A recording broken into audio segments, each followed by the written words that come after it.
Buenas tardes. Vamos a dar inicio a esta nueva sesión de la asignatura Arte y Arquitectura, Introducción al Arte y la Arquitectura en las diversas regiones culturales del mundo, que es la unidad curricular uno que estamos viendo a lo largo de este primer hemisemestre. ¿Se está escuchando bien? Sí, profe. Muy bien. Bueno, ahora vamos a ver un tema relacionado con el arte y la arquitectura en Mesopotamia y en Egipto. Lo que algunos estudiosos dicen, donde ocurrieron las primeras civilizaciones agrícolas, en la parte del Oriente Medio, bueno, y en, eh, en la parte que se conoce como Mesopotamia, en la parte oriental del Mediterráneo. Lo que debe quedar claro es que las distintas culturas que que han proliferado en el mundo, en distintas regiones geográficas, como parte de la creación humana, tienen aspectos, eh, si se quiere, comunes. La búsqueda, por ejemplo, de abrigo, la búsqueda de expresar sus emociones a través del arte, de la arquitectura, la búsqueda de conocer la naturaleza, el cosmos, la relación con la sociedad, eso es de la ciencia, la sabiduría, los ritos que se inventan para recordar hechos memorables relacionados con el origen de esa humanidad, etcétera. Pero lo fundamental, lo sustantivo, lo que diferencia a una cultura de otra es cómo entienden el mundo, qué respuestas dan a esas preguntas que se hace, que el ser humano se ha hecho desde los tiempos primigenios de para qué estamos aquí, qué es lo que hacemos aquí, cuál es nuestro rol, etcétera, etcétera. Preguntas filosóficas que de hecho el hombre moderno uh, se sigue haciendo y sigue dando respuestas. Entonces, la forma que cada cultura tiene de entender el mundo, de comprender el mundo, es lo que distingue las distintas expresiones culturales. Esto es lo que debe quedar claro. No hay una sola matriz cultural que se ha desarrollado más que otras y se han difuminado por el mundo. Son posturas de eh, estudiosos, de investigadores, las que postulan eso, pero eso no quiere decir que sea la verdad. Nosotros estamos compartiendo con ustedes una visión más amplia, intercultural, de respeto de todas las culturas, no de creer que una sola matriz cultural es la única, la verdadera, la mejor y esa hay que seguir. Eso es una visión colonial, una visión impuesta para que todo el mundo, o mejor dicho, los países colonizados repitan eso y crean que en un solo sitio se dieron estas expresiones culturales y el resto tiene que copiar. Esto va en contra de la naturaleza propia del ser humano, porque todos los seres humanos en el mundo mundial somos pensantes, tenemos las mismas capacidades. ¿Por qué tiene que haber otras culturas que se han inventado? Entonces, aquí, ¿qué se han hecho en otros lugares? Lo que hay es interpretaciones distintas de entender el mundo, de comprender el mundo. Eso es lo que hay. Y eso se refleja en el arte y la arquitectura. Bueno, dicho eso, pasamos a compartir las diapositivas que tenemos previsto para hoy.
Se está viendo la diapositiva. Sí, profe.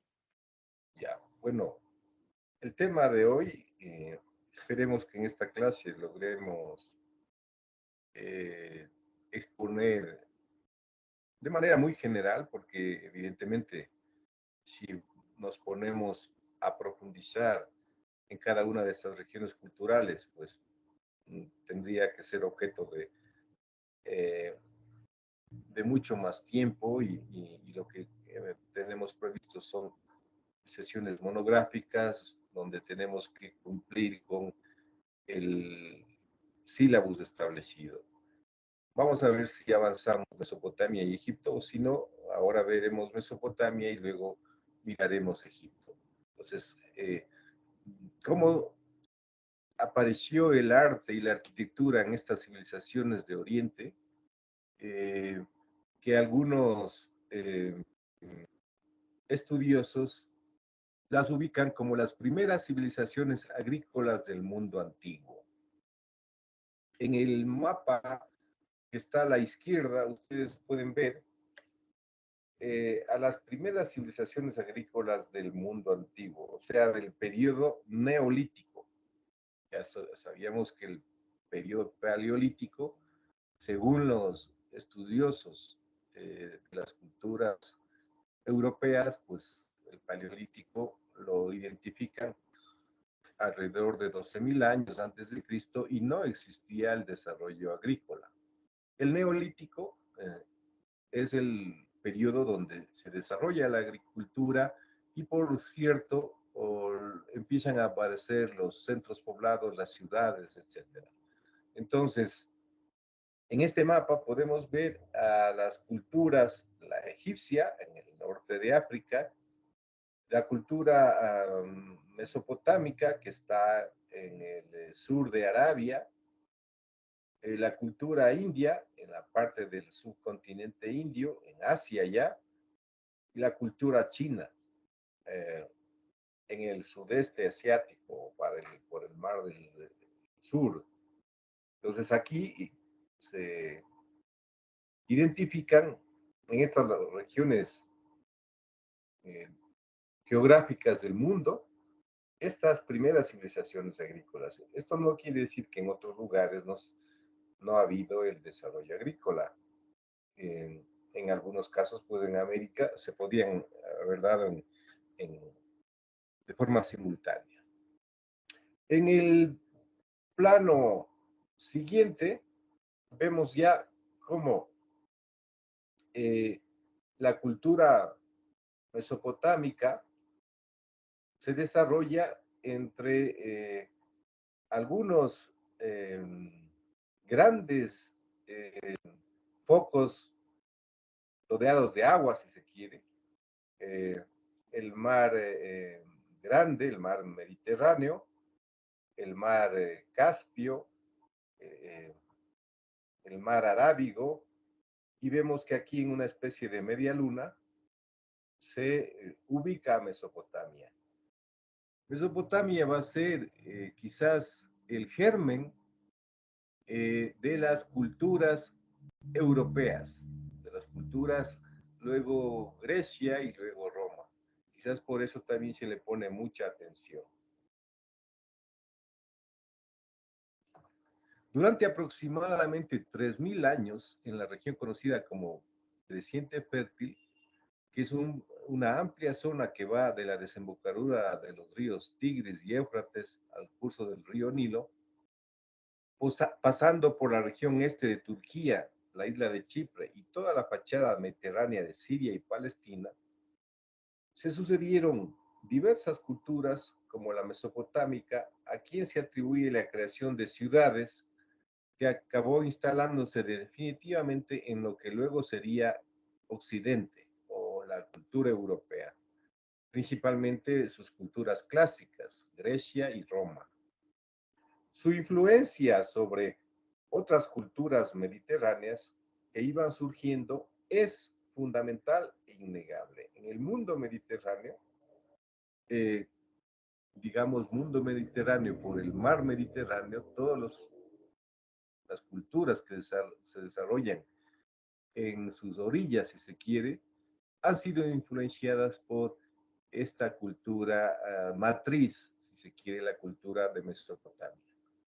En el periodo neolítico, 1200, 12.000 años a 6.000 años antes del presente, aparece la agricultura e inicia la utilización de los metales, siendo un foco de evolución cultural permanente. La sobreexplotación agrícola, acompañada de sobrepoblación, empujó a emigrar, pero también a ocupar otros territorios con otros recursos. El comercio vivió un temprano inicio y un gran desarrollo. Caravanas terrestres por mar en la misma ciudad y en el campo circundante, y de esta forma se expandía la cultura también. Las sociedades son tempranamente complejas y jerarquizadas. Estas jerarquías incluyen el uso clasista del poder del Estado mediante el ejército. O sea, ya en el periodo neolítico, la sociedad se hace mucho más compleja y aparecen los distintos estamentos que gobiernan, que controlan la ciudad. Uno de ellos es el ejército. La burocracia administrativa y los sistemas religiosos, la administración de cultos. Entonces aparece la milicia, el ejército, la administración, la burocracia y la religión, los sistemas religiosos. Las sociedades se conforman por gobernantes, sacerdotes, pueblo llano, campesinos y más abajo los esclavos. Recuerden que esto estamos hablando en el lejano oriente, la parte de Mesopotamia y Egipto. Vamos a ver ya en detalle el arte y la arquitectura mesopotámica. Sobre todo, aquí en la parte derecha, vemos eh, una de sus expresiones singulares, que son los famosos zigurats. Zigurats a manera de eh, pirámides escalonadas, que curiosamente van a estar representadas en diversas partes del mundo, y por cierto aquí también en América. Entonces vemos la famosa Sigurat de Babilonia, una de las ciudades más esplendorosas de esta época, como contienen distintos niveles, eh, se accede a través de una escalera, hay algunas terrazas y al final está el santuario consagrado a la divinidad. Es una expresión muy típica de la arquitectura mesopotámica, esto del zigurat. Y aquí tenemos en la parte izquierda, a lo largo de lo que fue el territorio de esta cultura, entre los montes Sagros, el mar Mediterráneo, el mar Muerto, el Golfo Pérsico, distintos puntos importantes, sitios, centros poblados, ciudades que se desarrollaron en esa época. Recuerden, estamos hablando del periodo neolítico, 12.000 años antes del presente, a los 6.000 años antes del presente. Y tenemos ciudades como Uruk, Uruk, Eridu, Nippur, Babilonia, Mari, Asur, etcétera, etcétera, donde todas se distinguen estas construcciones arquitectónicas.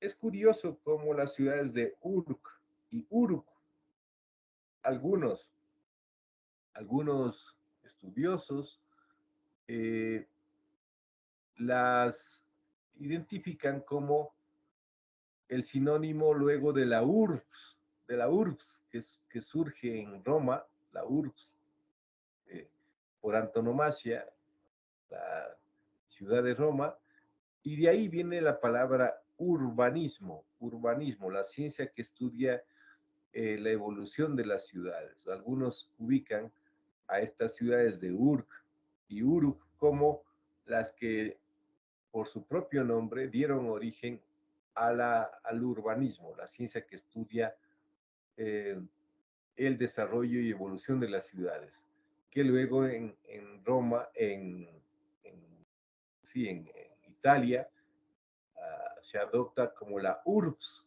por excelencia la ciudad de Roma. Arqui, Sí, disculpe, no sé si soy solo yo, pero no se me están pasando las diapos. a ver, ¿el resto está viendo o no? No, profe. En mi caso Veamos. solo sale la primera diapositiva.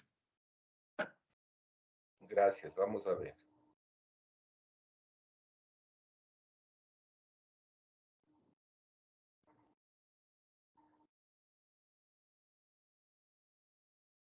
Vamos a intentar nuevamente.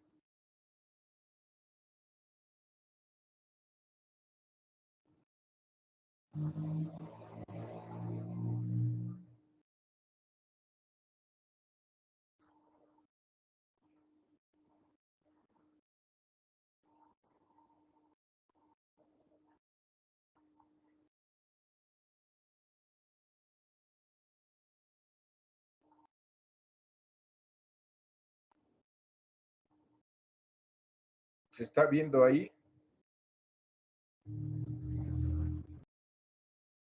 Sí, profe. Y voy a pasar a ver si se puede seguir pasando. Ahí se pasó a la siguiente. A mí no. El resto, A mí tampoco. No, profe. no pasó. Vamos a hacer algo.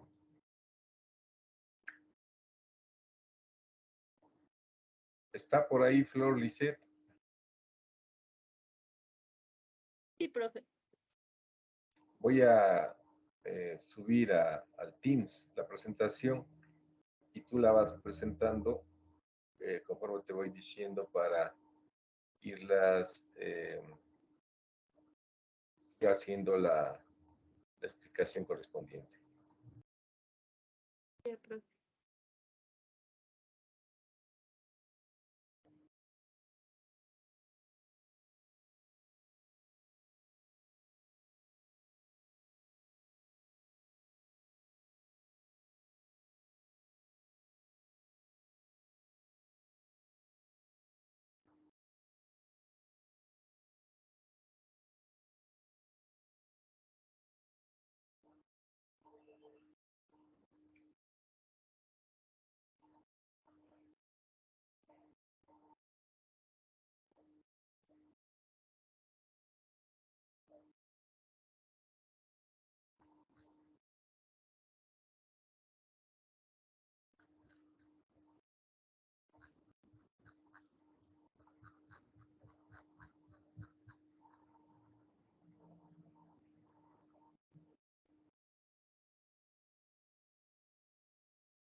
Estoy subiendo al aula virtual a ver si funciona mejor ahí.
Bueno, estoy intentando arreglar este problema porque me dice que se necesita permiso para compartir la pantalla. Estoy cargando a través del Teams y a través del aula virtual el archivo, que es un poco pesado. Por favor, disculpen y un poco de paciencia.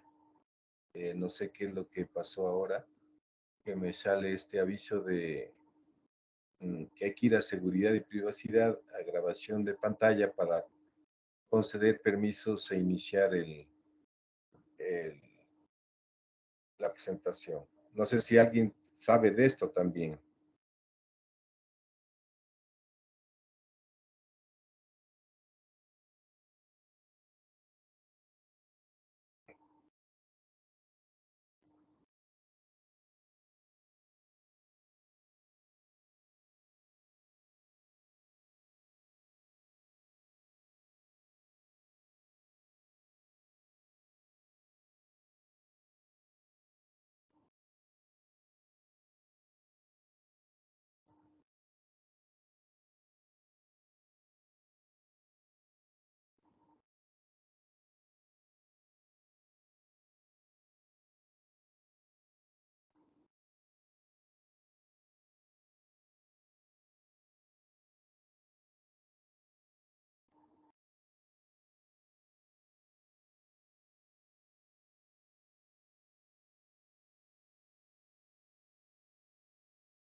Ahí se está viendo la pantalla.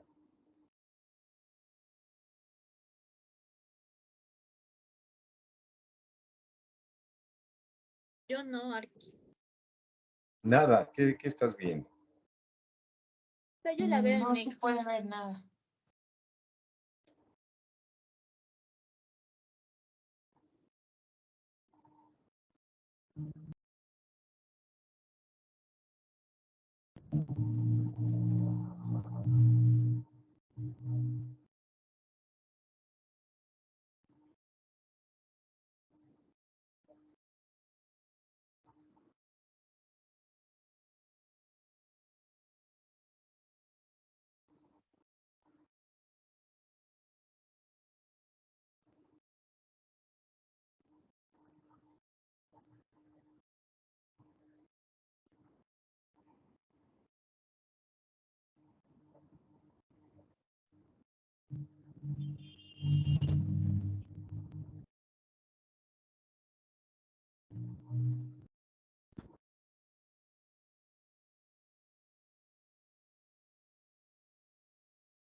Bueno, vamos a ver si logramos funcionar.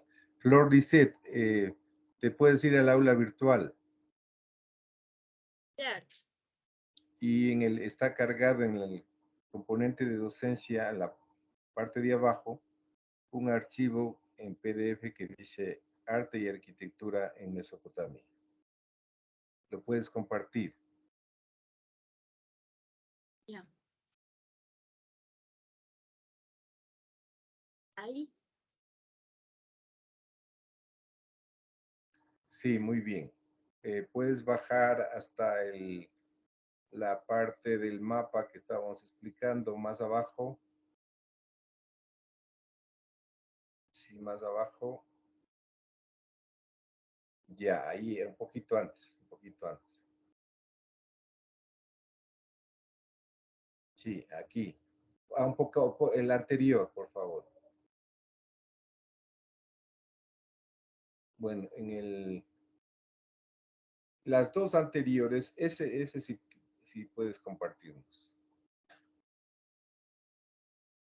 La anterior a esta. Bueno, la anterior era lo del sigurat que les explicaba como una de las expresiones. Regrésale un poquito para que refrescar un poco lo que había. Este. A ver, habíamos comenzado diciendo que una de las expresiones que distinguen a la arquitectura antigua de Mesopotamia es los sigurats, los famosos sigurats. Estos sigurats son construcciones, como ven, piramidales, en este caso, una serie de terrazas con un acceso principal, en donde al final de los distintos niveles está el santuario dedicado a la divinidad. Esta es una característica muy particular de la arquitectura, digamos, antigua en todo el mundo casi, porque vamos a ver luego los egipcios en esta parte del continente, podemos pasar en el continente europeo, asiático, de la siguiente lámina, por favor.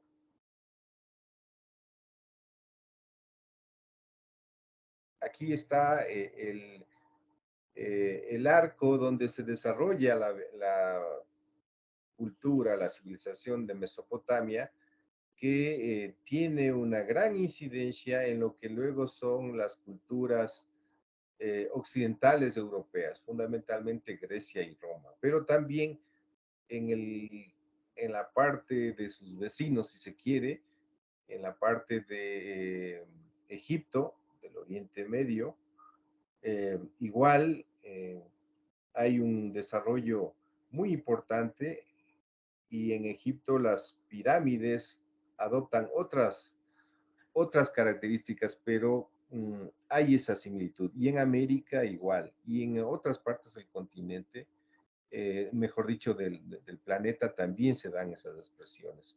Pero en el caso de Mesopotamia, la singularidad es que los sigurats, así se llaman, son construcciones aterrazadas donde al final está la divinidad. En la parte derecha se ve cómo hay distintos asentamientos, centros poblados, ciudades, si se quiere, que se desarrollaron a lo largo de lo que fue la civilización de Mesopotamia, donde está configurada por el mar Caspio, el mar Mediterráneo, el mar Negro y el Golfo Pérsico, quizás como puntos, como hitos importantes. Y ahí vemos una serie de nombres como Urk, Uruk, Babilonia, Asur, etcétera, y les comentaba que algunos hacen como que el nombre de las ciudades Ur y Uruk fueron el germen de lo que luego sirvió para denominar a las urbes en Roma y luego al urbanismo, que es la ciencia que estudia la evolución y el desarrollo de los centros poblados hasta ahora, en la actualidad. De aquí viene esta, esta génesis incluso del propio término de la ciencia del urbanismo. Pasemos entonces ahora a lo que ya unas características básicas. Pasa a la siguiente, por favor. Sobre lo que significó en algunos ámbitos el desarrollo de la civilización de Mesopotamia. Sobre todo, se hace alusión o se resalta la aparición de la escritura, la escritura uniforme, como está puesto en esta representación, ¿no? En esta época, en esta cultura, apareció la escritura uniforme. Entonces, en términos generales, entre los ríos Tigris y Éufrates se crearon ciudades que hacia el 2800 antes de Cristo comenzaron a expandirse unas a costa de las otras. O sea, se desarrollaba una ciudad, aparecía otra, debido al comercio, incluso también al tema religioso, etcétera. Aparece la escritura y la relación religión-poder político tendrá una formulación particular diferente a lo que luego se verá en Egipto. Así nacieron también las grandes religiones, el judaísmo con Abraham como patriarca. Pasemos, por favor.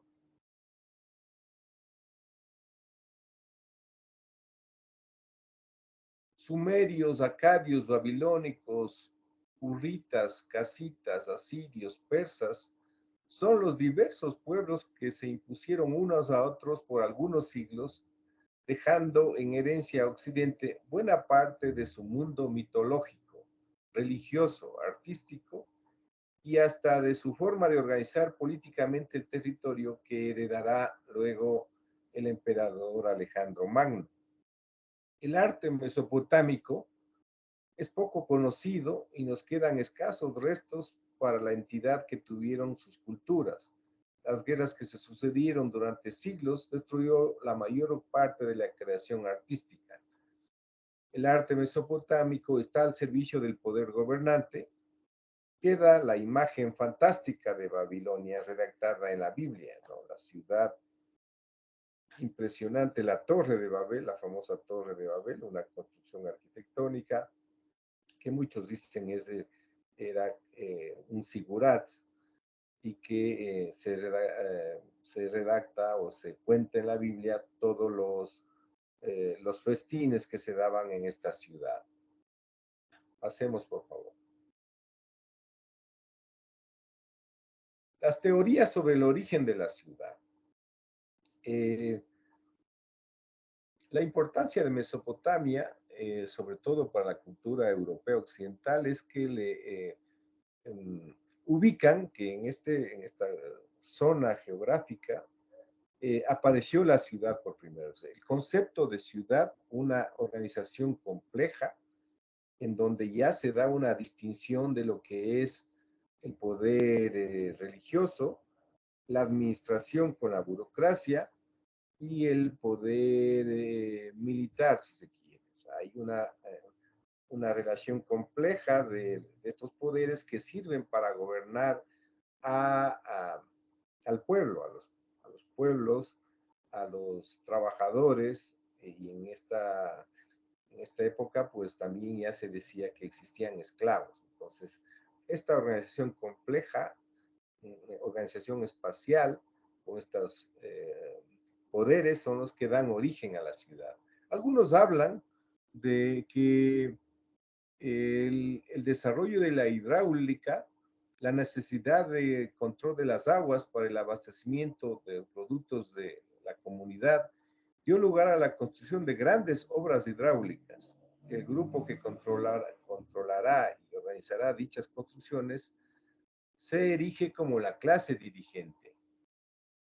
La especialización artesanal evidencia una organización social y económica más compleja. Evidentemente, en la organización de la ciudad, la parte productiva, tanto en la producción de alimentos como de servicios, de eh, bienes, o sea, la producción de vestimentas, de objetos, la parte artesanal es fundamental para que pueda funcionar la ciudad. Otra teoría es la hipótesis bélica. Un aumento demográfico fomentó la belicosidad entre poblaciones cercanas. Como consecuencia, se hace necesario defender el espacio, murallas y la existencia de población dedicada a ella el ejército. Por eso, la aparición de los ejércitos. Hipótesis con factores múltiples a los anteriores. Hay que sumarle la aparición de una élite religiosa que controlará las ciudades, Estado, economía y sociedad, que posteriormente serán sustituidos por autoridades civiles, los reyes. Se habla de las ciudades teocráticas, donde lo importante es la creencia de una divinidad, que luego serán cambiados por la representación de esa divinidad en la tierra, que serían los reyes, que es un poco la aparición de las monarquías. Pasemos, por favor.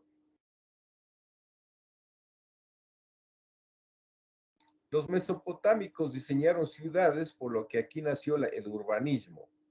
En la arquitectura aparece el sigurat, que es el templo en torno al que se organiza la ciudad.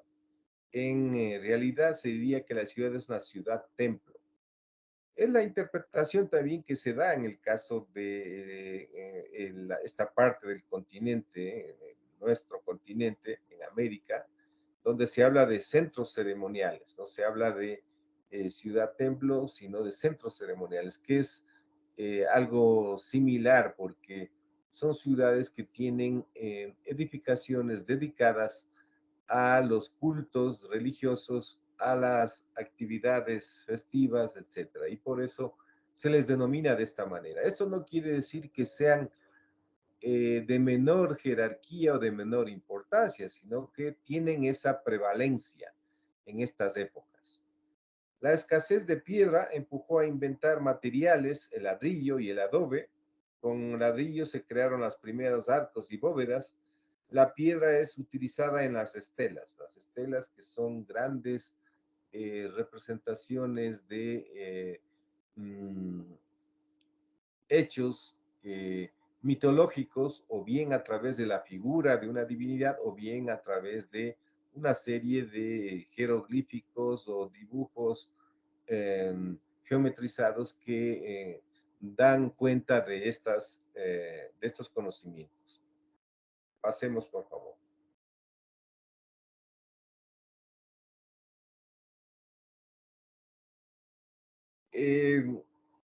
Para la época ya se habla de grandes conjuntos que se distinguieron como Persépolis, es el ejemplo más acabado de una ciudad antigua.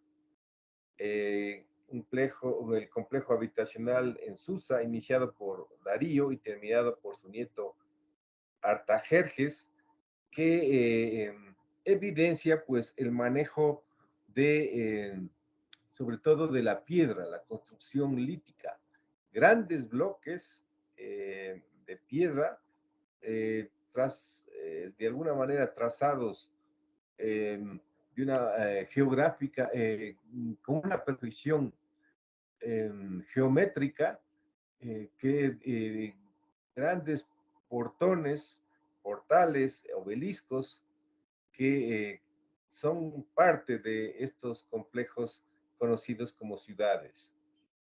Pasemos, por favor. Aquí se tiene el plano de Persépolis, según los arqueólogos que lo han estudiado, donde se ve ya el uso de los ejes ortogonales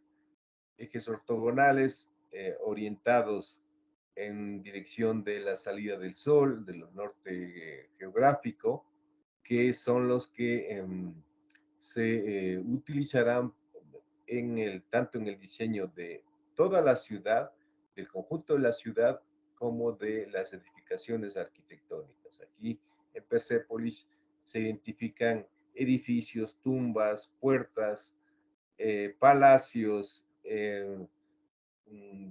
casas del tesoro, etcétera. Pasemos, por favor.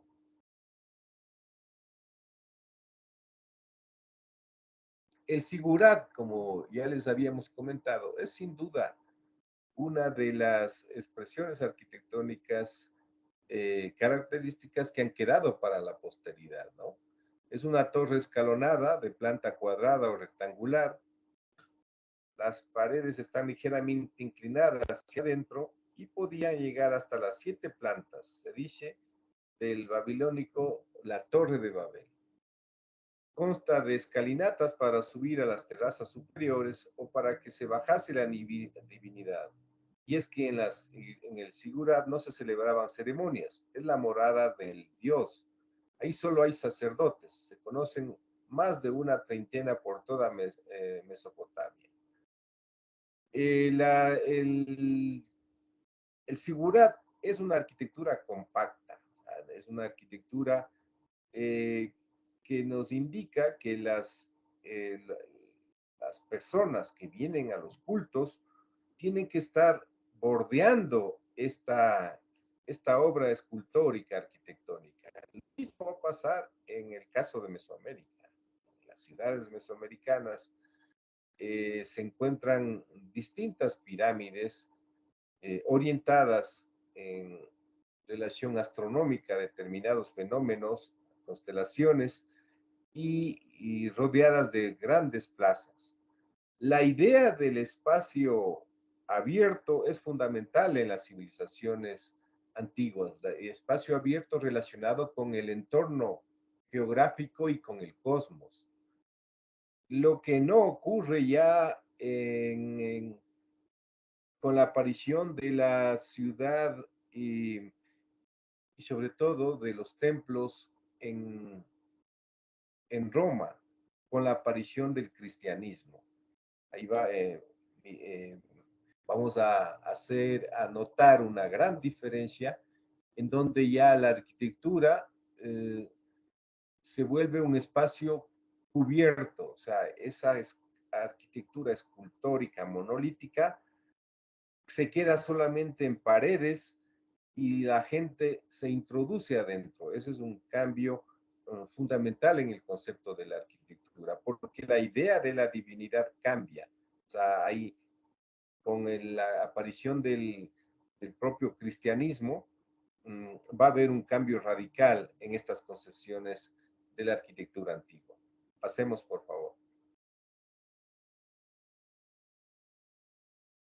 El Sigurat de Ur, de la ciudad de Ur, del 2100 a.C., dedicado al dios sumerio de la luna, tiene unos 65 por 43 por 22 de alto, 65 de ancho, de largo y de alto. Quedan 2 plantas, había una tercera donde estaría el templo. En épocas posteriores aparecieron los palacios. Los persas especialmente levantaron palacios diferenciándose de los templos. Si bien el Sigurat es una expresión arquitectónica monolítica ligada a la representación de la divinidad, es decir, los templos, no quiere decir que solo hay esa tipología edificatoria. Luego aparecen los templos, los palacios de los gobernantes, las casas de los propios vecinos de la ciudad, tal como aparecen en los otros contextos geográficos. Pasemos, por favor. Bueno, la arquitectura mesopotámica, el, el caso del Sigurat, y luego ya los palacios. Pasemos.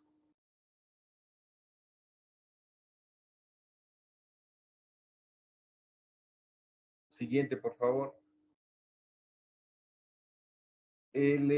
Algunos estudiosos de la arquitectura antigua hablan que el Sigurat, la pirámide, es el puente entre el cielo y la tierra, que el ser humano ideó estas construcciones para estar como más cerca del cielo, más cerca de la divinidad, para comunicarse mejor con la divinidad.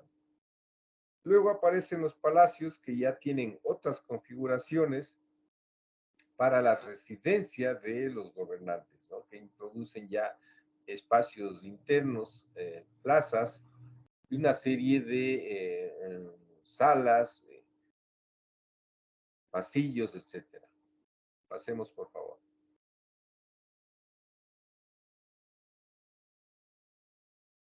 En el caso de Babilonia, se destaca la puerta de Ishtar, construida por Nabucodonosor en honor a esta divinidad y que tiene una propia configuración espacial ya distinta a los siguras, con una serie de torres y terrazas y espacios internos para diversas actividades. Pasemos, por favor.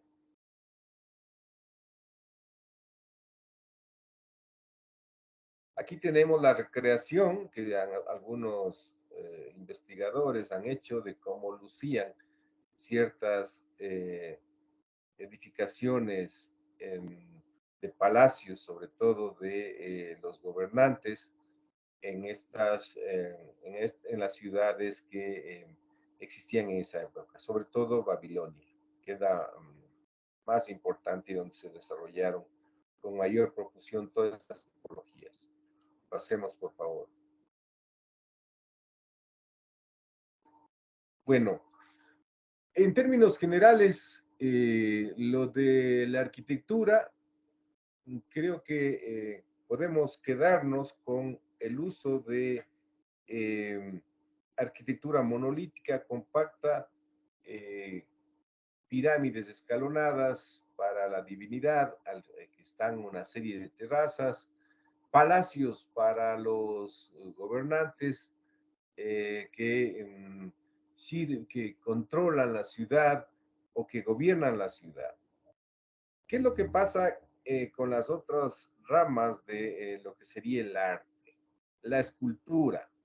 Y vamos a ver unas características muy singulares que hay que tener en cuenta en esta idea de saber observar las obras de arte. Aquí hablamos de figuras hieráticas, o sea, que mantienen una posición rígida, si se quiere, con ciertas características.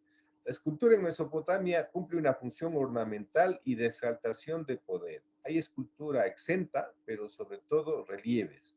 Los materiales son la arcilla, la piedra, la cerámica vidriada, y las características son rigidez y estatismo, esculturas en bloque, representaciones de perfil, nulo naturalismo, si bien se puede alcanzar cierto realismo. También se puede distinguir que en las esculturas hay el uso también de escritura, o sea, de expresiones que tienen un contenido en las vestimentas de los personajes que se representan. Hacemos, por favor.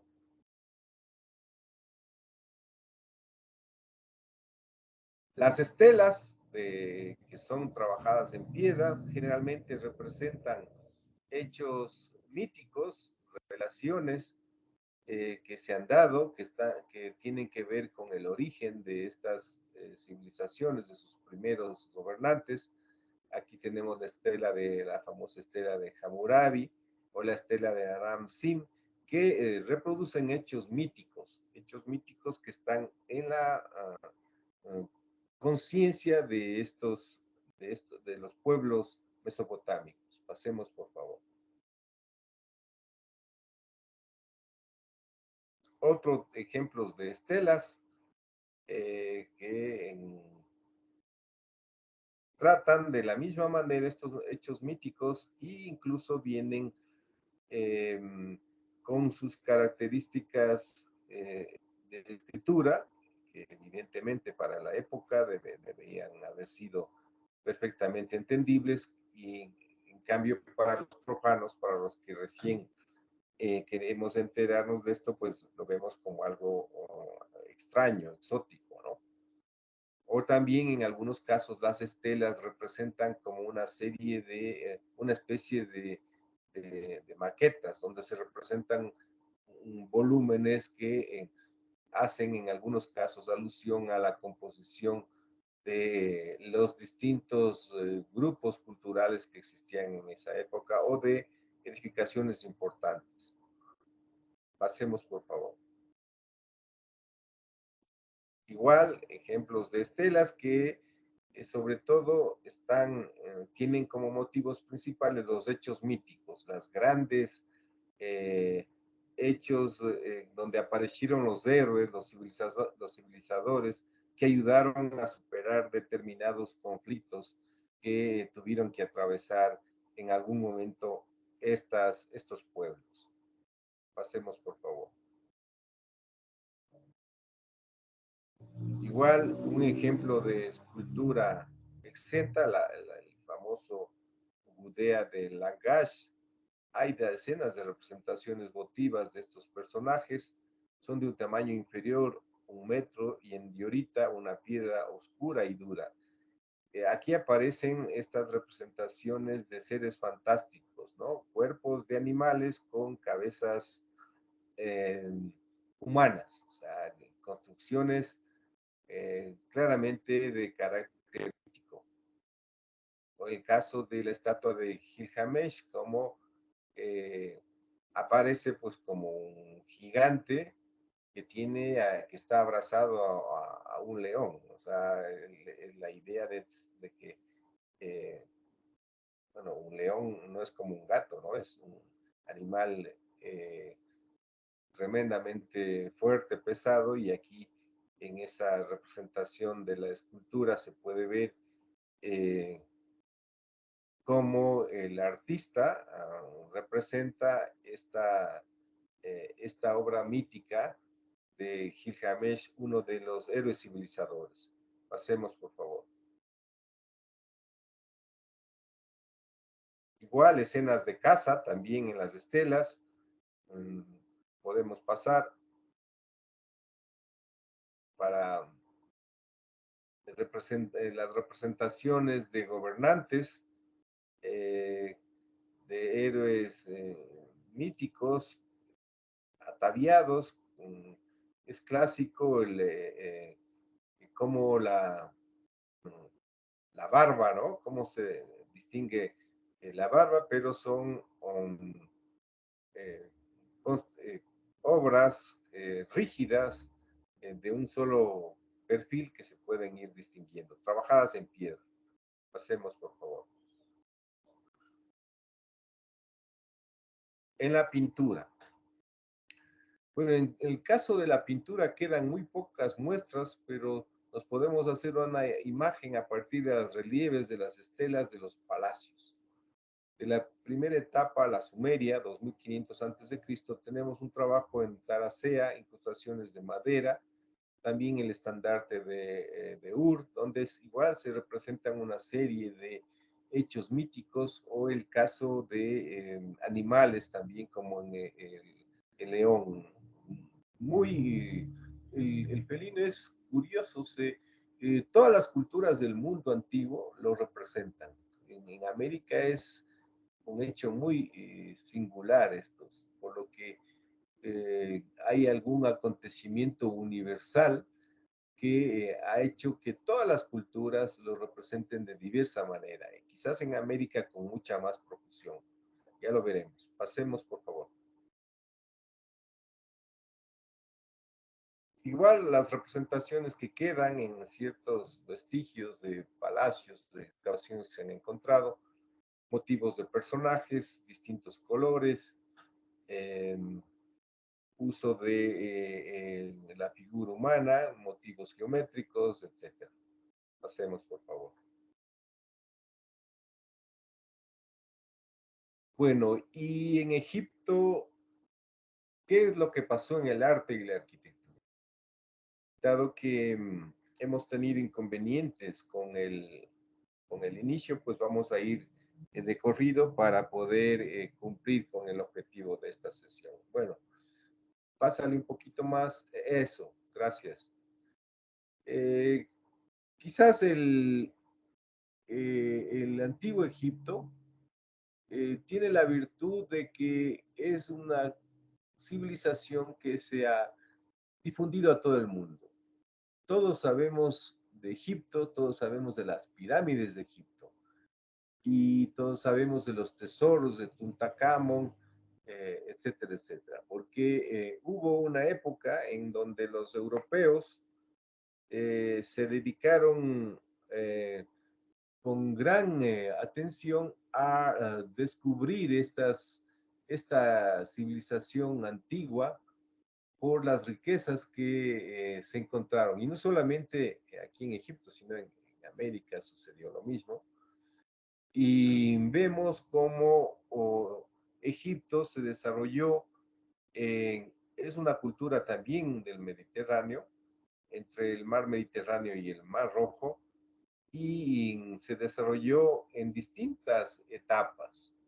Hay toda una generación de egiptólogos, sobre todo europeos, que han hecho grandes excavaciones y encuentran, dividen, digamos, el desarrollo de la civilización egipcia en el imperio antiguo, el medio, el nuevo.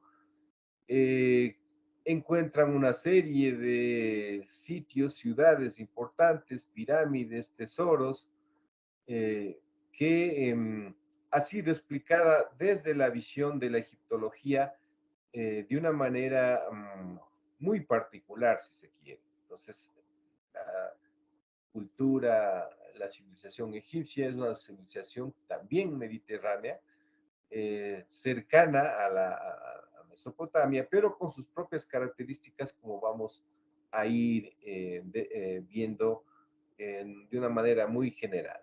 Pasemos, por favor.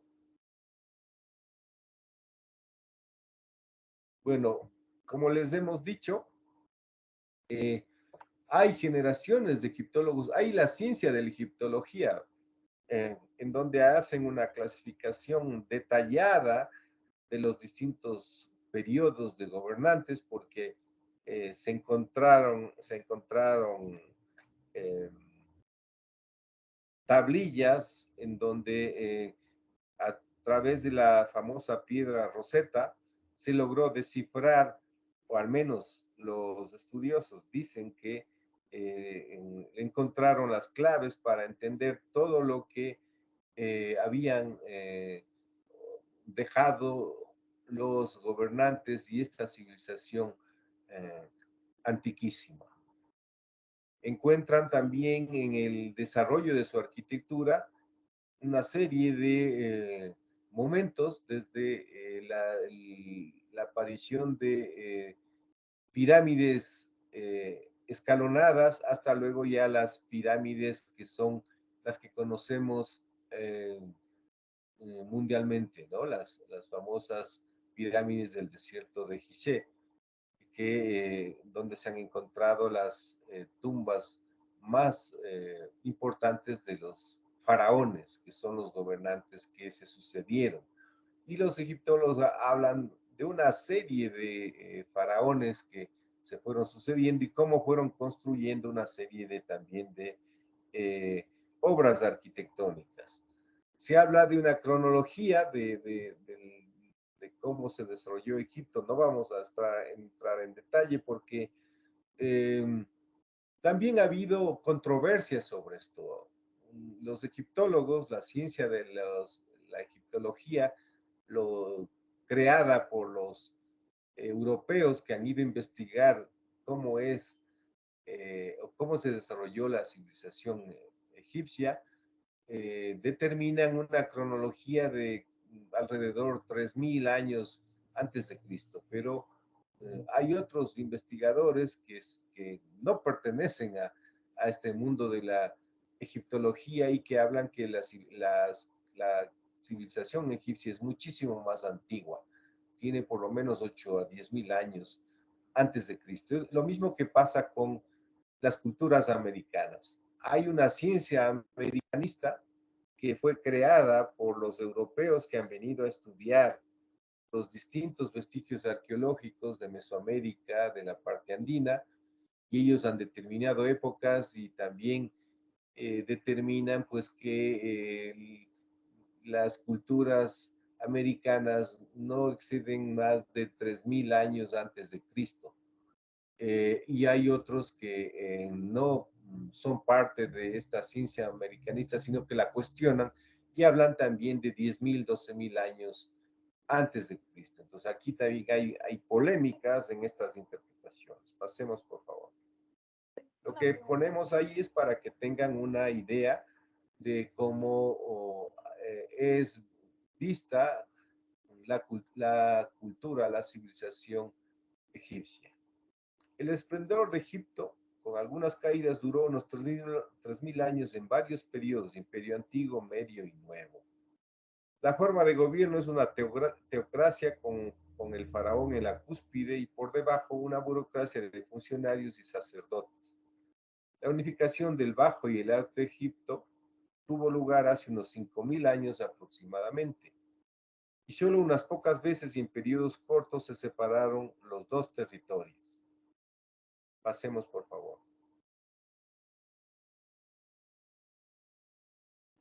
En Egipto se desarrolló una idea del más allá muy particular, lo que llevó a un culto a los muertos muy complejo que incluye la creencia en la vida después de la muerte. Esto pasa también en otras culturas. Será también el primer lugar donde aparece un monoteísmo del Estado, si bien por poco tiempo, pero que influirá en el primer monoteísmo duradero que es el judaísmo. El arte egipcio que nos ha llegado y conocemos más son monumentos funerarios. La arquitectura mortuoria daba cobijo eterno al difunto. La escultura y la pintura proporcionaban a su parte física los placeres debidos para toda la eternidad. Pasemos, por favor.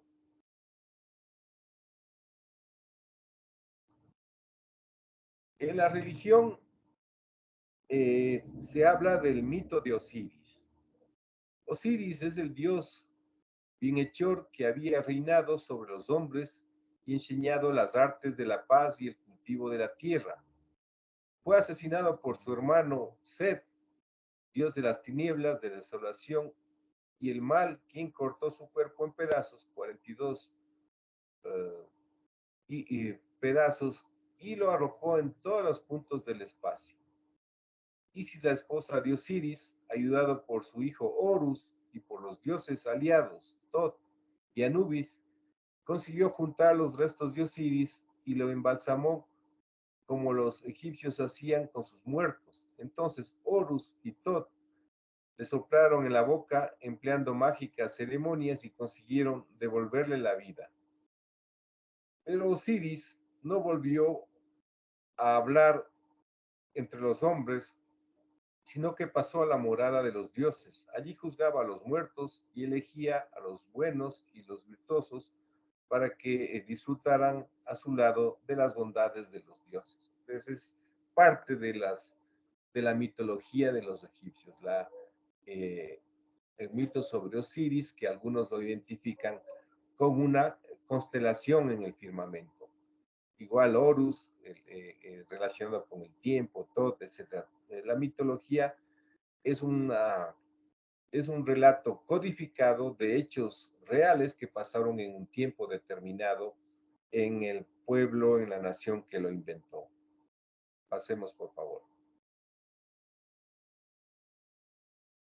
El arte y la arquitectura. El arte egipcio, por tanto, es un arte práctico y el sentido estético es lo de menos. Así, apenas hay cambios en la forma durante los 3000 años.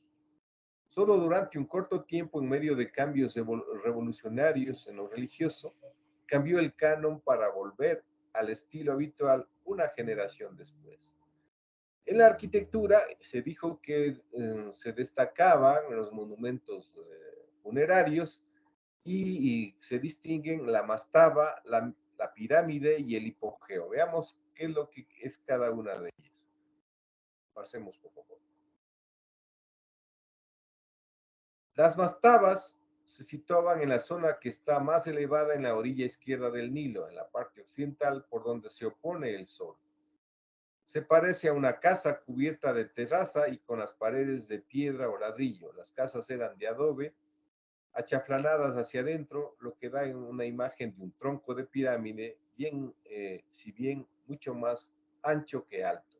Y se puede ver en el corte y en la elevación. También recuerdan, en el caso, por ejemplo, de la arquitectura inca, que tiene estas formas eh, mm, trapezoidales y con de paredes inclinadas. Pasemos, por favor.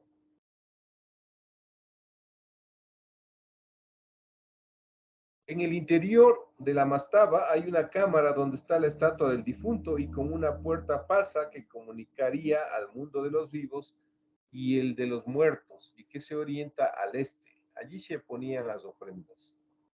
Tras la falsa puerta sellada, pues se accede a un pozo excavado en la roca del subsuelo donde estaba la cámara sepulcral. La mastaba fue el primer enterramiento del faraón, pero pronto pasó a ser de los altos dignatarios también, cuando el faraón pasó a un monumento más grandioso como la pirámide. Algunos cuestionan esta suposición y no creen que eh, se construían unas pirámides tan gigantescas solo para la tumba de un faraón. Esto está cuestionado, pero en la interpretación de los estudiosos europeos, que es lo que nosotros hemos hecho las consultas, eh, se transmite esa idea. El hipogeo, en cambio, después del 1500 a.C., en la 18 dinastía, en vez de pirámides, se excava en la roca la monumental tumba del faraón. O sea, los hipogeos son tumbas también, pero excavadas en roca. La estructura es la misma que en los otros edificios funerarios, salas, corredores y un templo añadido. Pasemos, por favor. Aquí tenemos en el caso de las pirámides, en donde desde la interpretación de que es un recinto funerario, como se da desde un corte, las distintas escaleras, las cámaras y las donde se encuentran depositadas las figuras, o mejor dicho, los cuerpos mortorios, no siendo solo esto lo único, hay todas,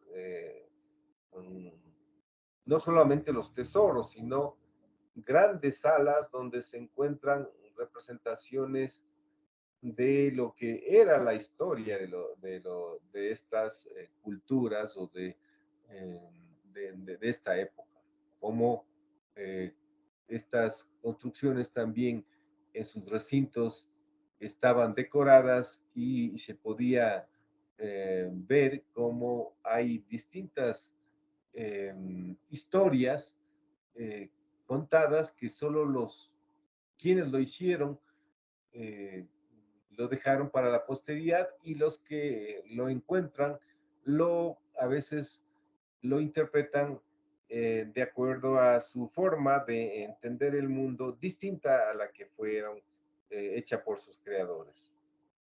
Pasemos, por favor. La pirámide está construida como un túmulo que se eleva hacia el cielo con una inclinación en las paredes de unos 51 grados. Es de base cuadrada y con una perfecta orientación hacia los 4 puntos cardinales. Está construida con enormes bloques de piedra de varias toneladas. El interior contiene pasadizos laberínticos y la cámara mortuoria. Después del 1500 dejaron de hacerse.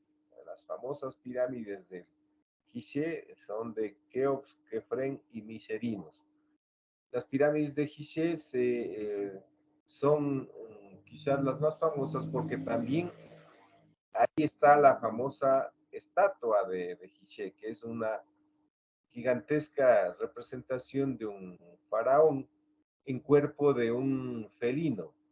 y hay interpretaciones de que esa era una antigua representación de un felino, de un león, y que en una época fue descabezada la cabeza y puesto el rostro de un faraón, como se puede distinguir por las proporciones, que no corresponde la estatua que está ahí, la cara del faraón con el cuerpo del felino. Hay interpretaciones muy interesantes sobre eso porque esta famosa estatua de Gizeh está orientada hacia la salida de la constelación de Leo en una época determinada, cuando Leo estaba justo eh, orientada en esa dirección y era la época de la regencia de la constelación de Leo, que de acuerdo a los cálculos astronómicos es alrededor de el 10.000 años antes de Cristo por lo menos. Pasemos, por favor.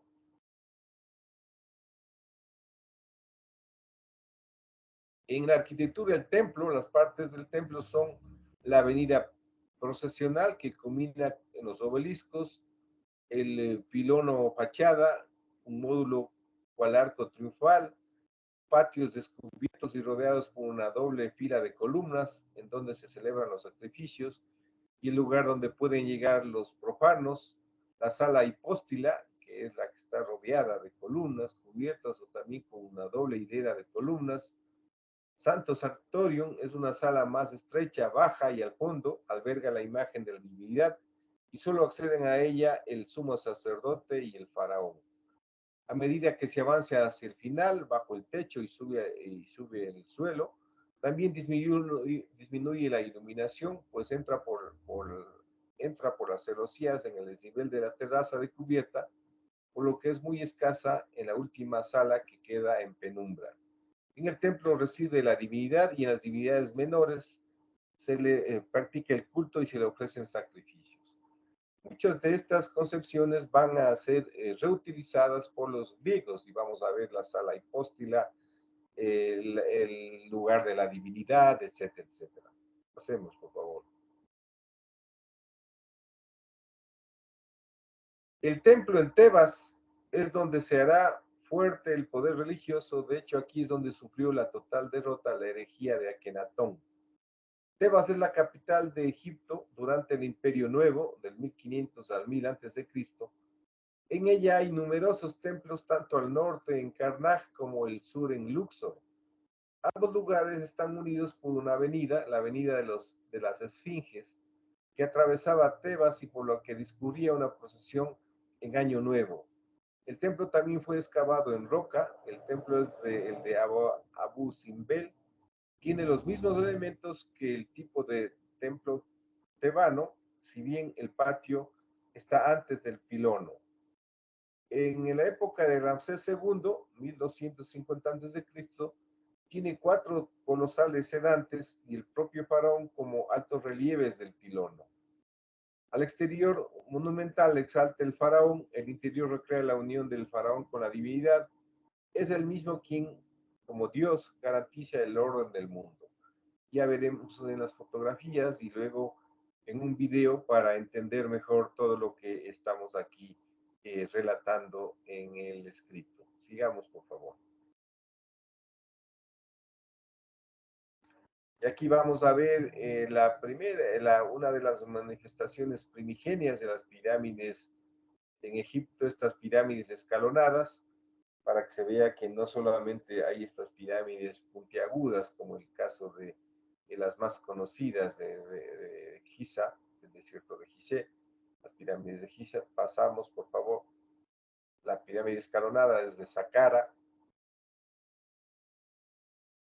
Aquí tenemos la pirámide de Kefren, cómo está construida, o la de Saqqara, también un corte, muy parecidos a los complejos arquitectónicos del área andina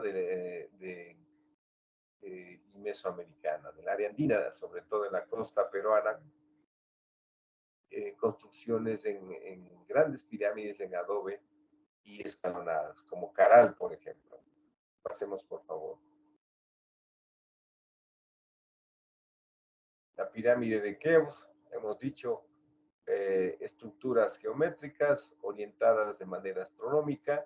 Sus proporciones guardan relación con pi, con el número de oro, porque los arquitectos, los constructores, pues manejaban todos estos conocimientos. Y luego ya la estructura interior de la pirámide a través de un corte, lo que se había explicado anteriormente, las cámaras, los pasadizos para las ventilaciones, etcétera. Pasemos, por favor. Aquí está la famosa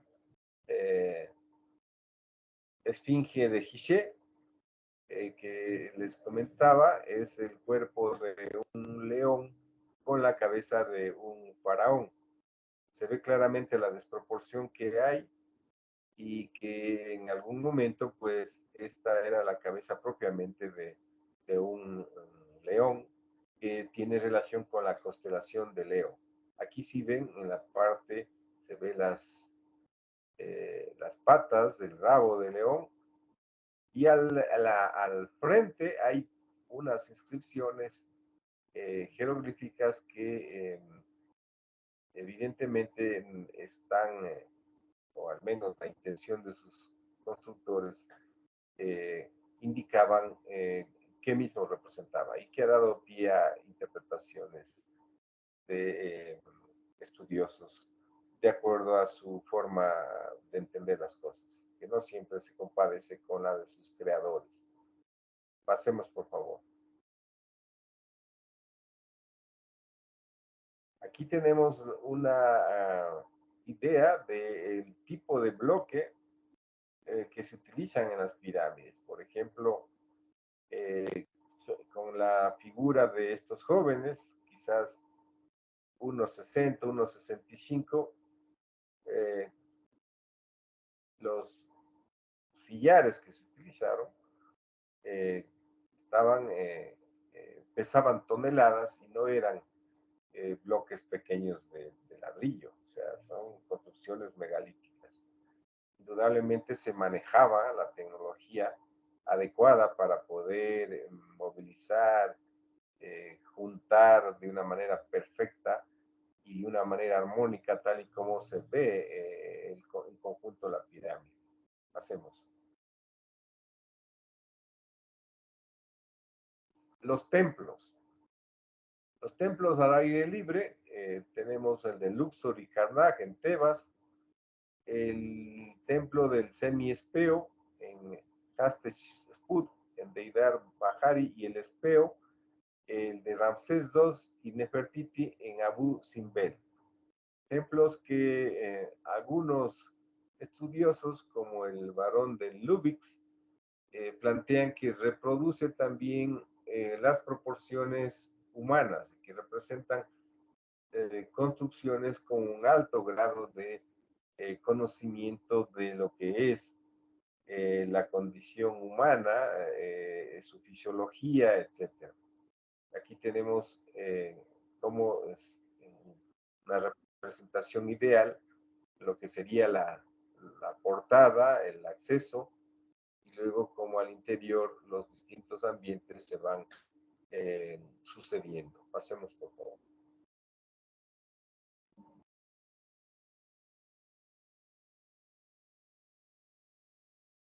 Ya podemos decir que en esta época empezaron a aparecer las columnas, las que luego darían lugar a los órdenes clásicos. Los tipos de columnas con sus distintos componentes, cómo se van desarrollando los capiteles y cómo después darán lugar a los estilos que aparecen en la época de los griegos y de los romanos. Sigamos. Igual el uso de la geometría, construcciones geométricas, rectangulares, las proporciones también en las fachadas, los portales. Hacemos.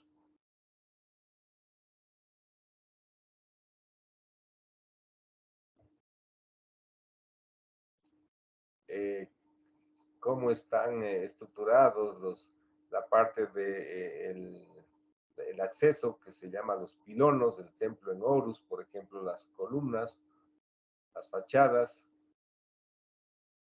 Hacemos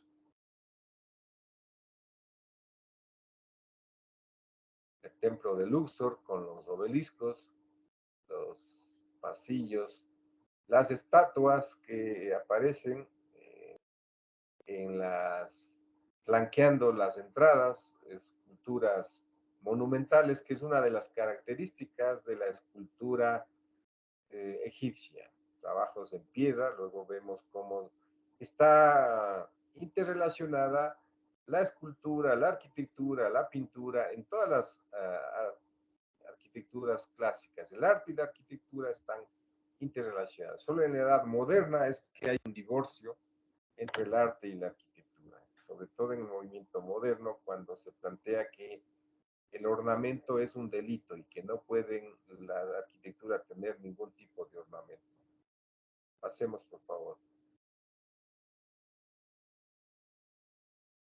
Aquí tenemos igual, flanqueando los pasillos de los accesos, distintas expresiones escultóricas con motivos propios de la mitología, de sus creencias religiosas, de sus conocimientos. Templo de Amón en Karnak, que es un fiel ejemplo. Hacemos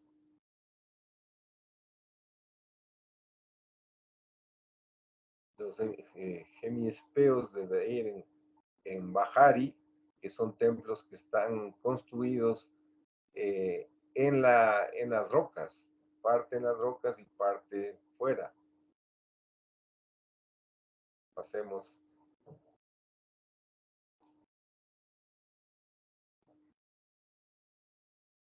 Al interior estas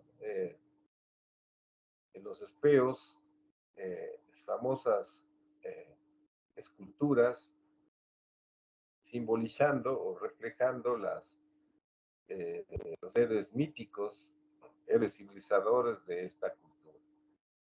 Trabajo sobre la roca, tallados, lo que daba lugar a que podamos comprender cómo había un manejo exquisito de tratamiento de la piedra, ¿no? De los escultores, los materiales, los instrumentos para poder hacer este tipo de obras. Sigamos.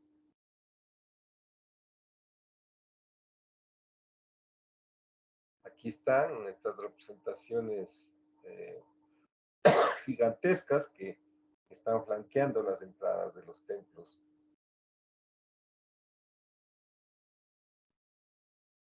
Pasamos.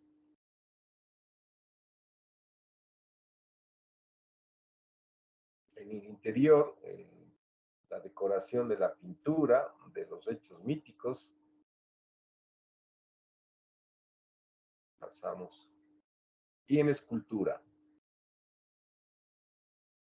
Creencia de que era posible asegurar la vida del difunto en el más allá al conservar su presencia física, el cuerpo embalsamado y una imagen suya con los ojos bien abiertos, se fundamentaba en que así el hálito de vida, el Ka, revivía en esa imagen. No confundir este hálito de vida Ka con el alma. A las esculturas además se sumaban ofrendas y se hacían pinturas que recreaban la vida y familia y nombres de las hazañas del difunto. Como su función es práctica, no se buscaba ni el movimiento, ni la belleza, ni siquiera la veracidad realista que se trataba de captar el Ka. El lenguaje es puramente convencional. Hay un idealismo y eratismo, rigidez, frontalidad, geometrismo, rostros inexpresivos y grandes ojos almendrados. Son las características de las esculturas que hemos visto y que podemos observar en las obras de esta civilización de los egipcios. Pasemos, por favor. Aquí están ejemplos de esas características. Estelas también hay, igual que en los mesopotámicos, representando hechos míticos. Pasemos, por favor.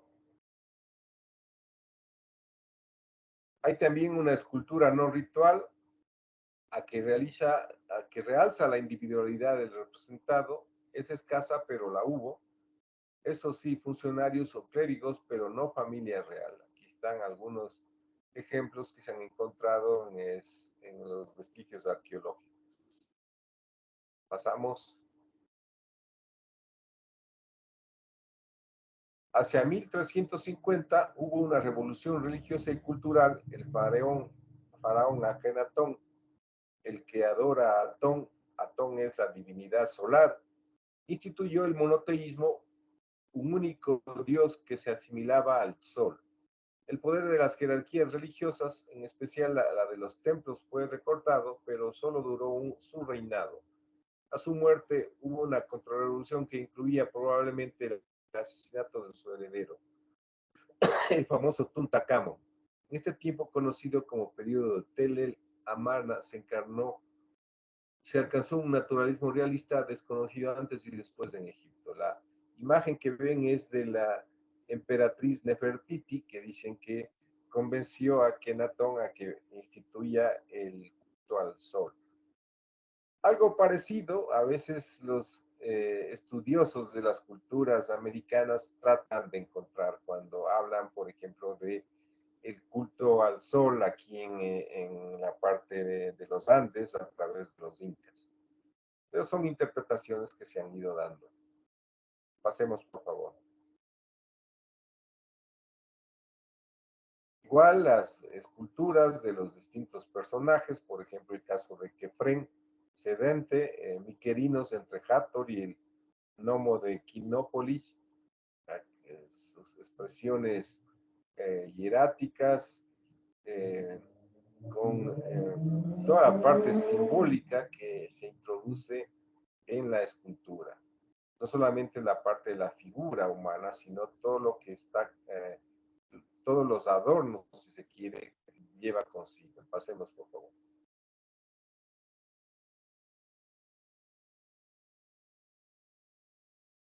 El canon que dicen que se utilizaba en las esculturas es el de 18 puños, ley de la frontalidad y la visión rectilínea, o sea, 18 puños tomando como base un puño y que eso se va repitiendo. Si se ve aquí en esta escala, como se ve en el punto 8, sería lo del puño y cómo eso se va representando. En el caso de los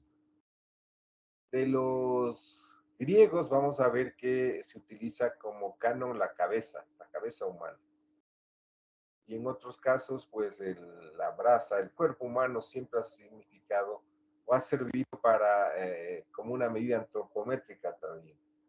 La estatua de Ramsés, gigantescas estatuas que se hacían, pasamos.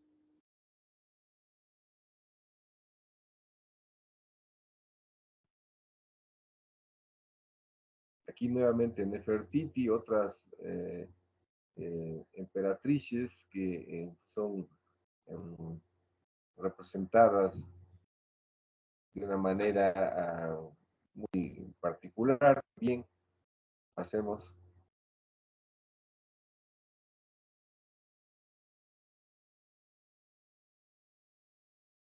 Sin duda, los egipcios se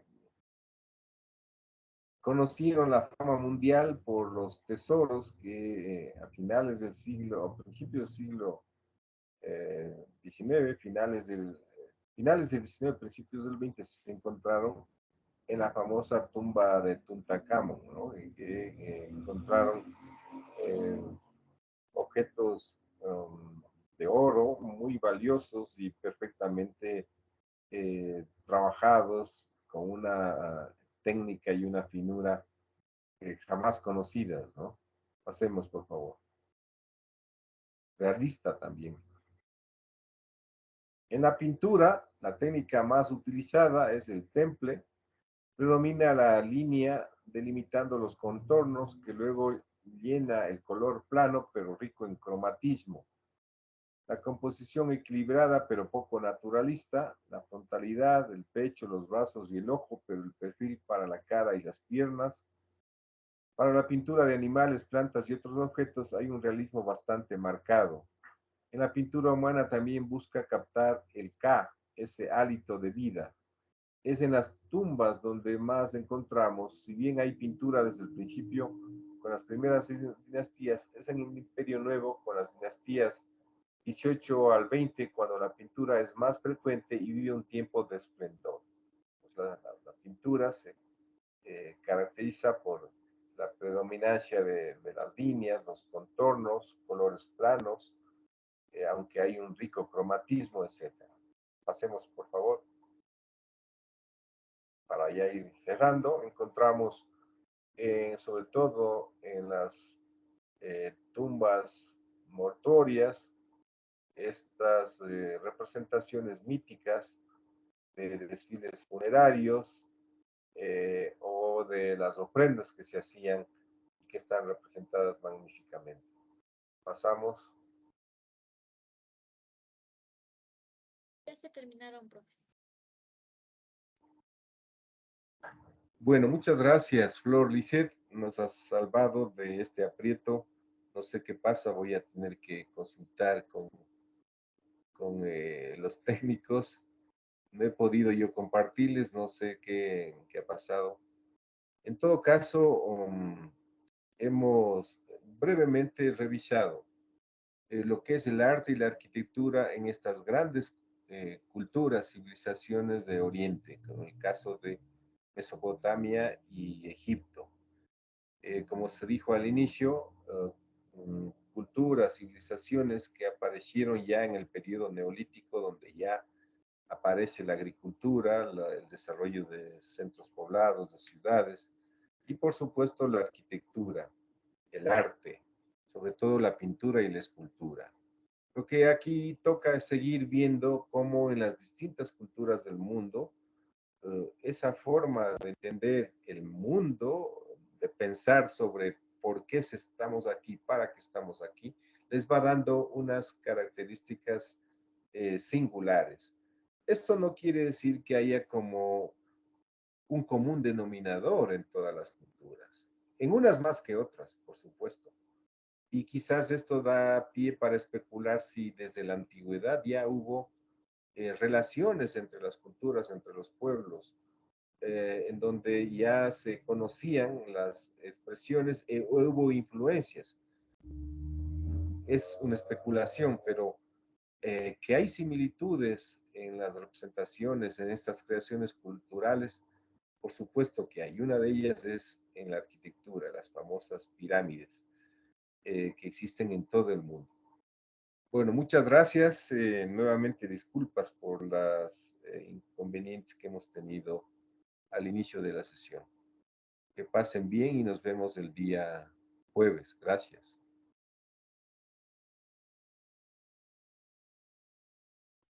Hasta luego, Arqui. Ya, que les vaya bien. Gracias. Hasta luego, profe.